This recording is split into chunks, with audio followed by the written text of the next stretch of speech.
안녕하세요, 독일카씨입니다. 오늘은 겨울꽃의 여왕이라 불리는 신비디움 키우기에 대해 알아보도록 할게요.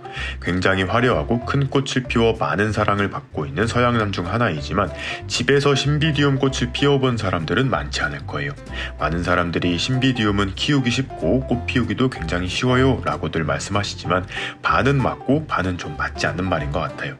이 신비디움은 키우는 것 자체는 굉장히 쉽습니다. 하지만 집에서 꽃을 피워내는 것이 사실 까다로운 편에 속해요. 우리나라는 세계적으로 신비디움을 가장 잘 키우는 나라로 유명하고 품질 좋은 신비디움을 생산해 해외로 수출도 많이 하고 있어요. 우리나라가 자생지인 출란과 이 신비디움은 사실 같은 종류예요. 신비디움 속 난초 안에 출란이 포함되어 있는 것입니다. 쉽게 말해 동아시아 쪽으로 자생하며 퍼진 신비디움들을 동양난이라고 칭하고 동남아시아에서 정착한 신비디움들을 서양난 신비디움이라고 부르고 있습니다. 이 신비디움들은 땅에 뿌리를 내리고 살아가는 지생란이에요. 고점란, 카틀레아, 풍란 등 착색란들이 나무나 바위에 뿌리를 내리는 것과 차이가 있죠.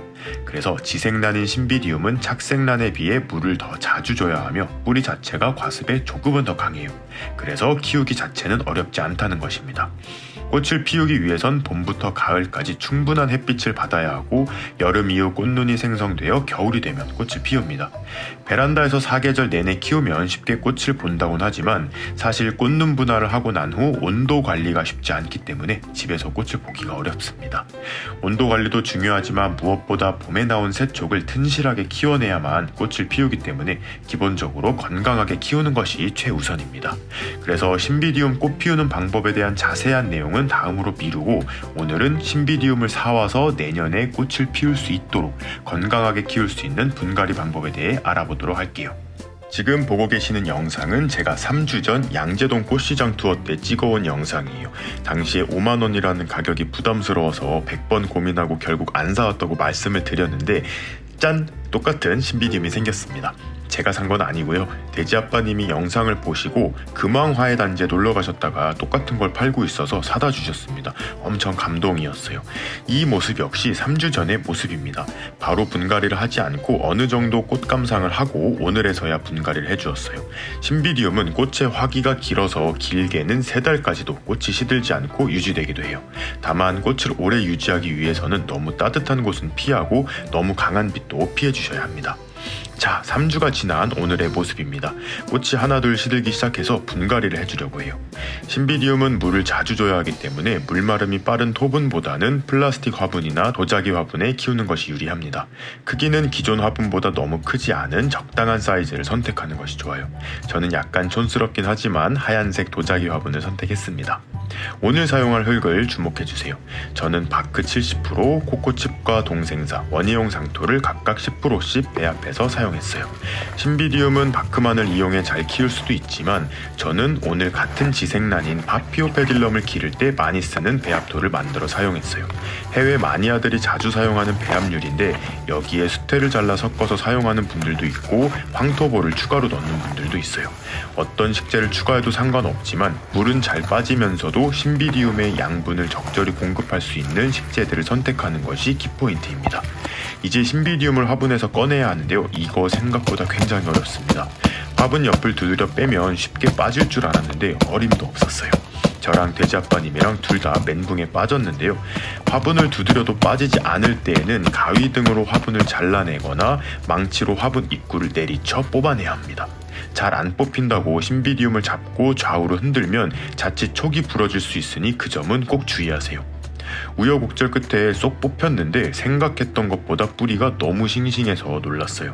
역시 신비디움을 가장 잘 키우는 나라답게 뿌리 상태도 최고입니다. 이렇게 뿌리가 하얗고 건강하다면 따로 뿌리 정리할 필요 없이 그대로 심으시면 되고요. 만약 뿌리가 까맣게 변해버렸다면 상한 뿌리들만 살짝 정리를 해주세요. 도자기 화분 안에 신비디움을 넣어서 식재를 얼마나 채울지 가늠해 봅니다. 적당한 크기의 화분이라 따로 배수층을 내지 않고 바로 배합토를 채웠어요. 만약 화분의 크기가 너무 크거나 깊이가 깊은 화분이라면 화분 아래에 스티로폼을 깔아 배합토가 너무 많이 들어가지 않도록 조절해 주세요. 배합토를 채우고 신비디움을 넣어봅니다. 높이는 딱 맞는 것 같아요. 여기서 또 주의할 점이 새로 자라날 신비디움의 세촉이 화분 벽에 붙지 않게 하는 것이에요. 봄부터 여름까지 아랫 벌브가 통통하게 커지기 때문에 자라날 공간이 필요합니다. 심기 전에 묵은 벌브를 감싸고 있던 껍질들을 제거해 주었어요. 종종 이 껍질에 깍지벌레가 생기기 때문에 미리 차단을 해버립니다. 껍질을 벗기다가 새순을 상하게 할 수 있으니 조심히 벗기세요. 이 작업은 필수사항은 아닙니다. 신비디움을 화분에 넣고 남는 공간에 배합토를 채워줍니다. 오늘 사용한 화분은 적당한 크기라서 딱 가운데에 위치를 시켰는데 화분 크기가 애매하게 클 경우 앞서 말했다시피 세촉 위치를 확인하시고 위치를 잡아주세요. 배합토를 다 채운 후 뿌리가 없는 공간은 손가락으로 눌러 흙을 다져주고요. 전체적으로 화분을 흔들어 식재가 아래로 잘 들어가도록 합니다. 가끔 상한 잎들이 보이는데 너무 보기 싫다면 잘라버려도 무방해요. 마지막으로 물을 시원하게 주고 마무리합니다. 물은 겉 식재들이 마른 것을 확인하고 그때마다 흠뻑 주시면서 관리하면 되는데요. 아무리 물을 좋아하지만 통풍이 잘 되지 않는 곳에서는 뿌리가 썩을 수 있어요. 항상 바람이 잘 통하는 창가에 두시는 것이 좋습니다. 물 빠짐을 좋게 해서 그런지 물이 아주 잘 빠지고 있어요. 자, 신비디움의 분갈이가 완료되었습니다. 화분과 너무 잘 어울리는 것 같아요. 온실에는 올해 꽃을 피우지 못한 신비디움들이 몇 개 더 있는데 가을 이후 너무 따뜻한 곳에 두어서 꽃을 피우지 못했습니다. 올해는 잘 관리해서 다음 겨울 멋진 꽃을 피워내 보도록 해볼 거예요. 봄이 되어 날이 풀리면 5개로 내보내 강한 빛 아래에서 키울 계획인데요. 빛을 많이 받고 자라야 벌브가 통통하게 성장하면서 꽃을 피울 준비를 하게 됩니다. 이번 겨울 신비디움을 구입하셨거나 선물 받으신 분들은 저처럼 분갈이를 해보시고요. 빛 좋은 베란다에 두고 관리하시면 되는데요. 추운 곳에서도 잘 견디긴 하지만 너무 장시간 저온에 노출되면 냉해를 입을 수 있어요. 최저 온도는 7도 이상이 되도록 조금은 신경을 써야 합니다. 다음번에는 신비디움 꽃 피우는 방법 열심히 공부해 여러분들께 알려드릴 것을 약속드리며 오늘의 영상 마무리하도록 하겠습니다. 그럼 오늘도 재밌게 보셨거나 도움이 되셨다면 구독과 좋아요 그리고 알림 버튼까지 눌러주시면 감사하겠습니다. 뿅.